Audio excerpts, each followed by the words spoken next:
G'day Australia, TJ here with an election update. It's currently 19:30 on day 1527, otherwise known as Thursday the 26th of January at 1:30 p.m. Australian Eastern Time. Bit of a development with the Senate elections. It's been some interesting flows coming on through.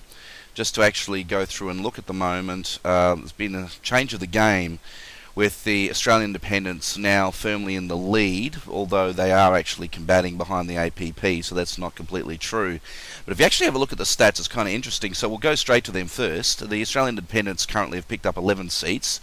That's a net gain of 3 seats from last election. The APP is sitting on 10 with a gain of 1. The AMP have actually lost 4 based on the current standings, so that takes them down to a net 4 loss from last election. That number seems to have come across and gone to the KH. The Nighthawks have picked up 8 seats, which is a 4-seat gain on the last poll, and the Green and Gold have actually picked up a seat as well.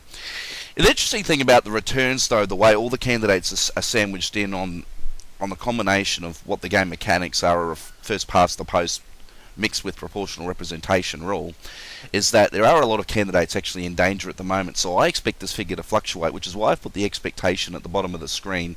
AI looks like they probably could stay on 10, or they could actually drop to 10 rather.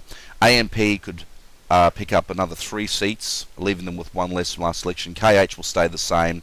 Now this race is going to get interesting, because if you actually have a look at the wild card runs at the moment, it looks like that the Green and Gold and the APP are actually the two parties facing off here, and with the AMP being in the middle. But the AMP, unlike the others, have got the capacity to perhaps get over the line. What's interesting is that this works out to be perhaps about a 2 or 3 seat battle on between the Green and Gold and the APP. And that's actually very interesting, considering that the Green and Gold are down the list in the number of people in the party, and the APP has a much larger tappable membership base to get out to vote. So the Green and Gold are by no means finished in this. They're coming in with a strong showing. They're playing smart voting. It seems that probably a little bit of the AMP has rubbed off in the Green and Gold, which is interesting to see overall.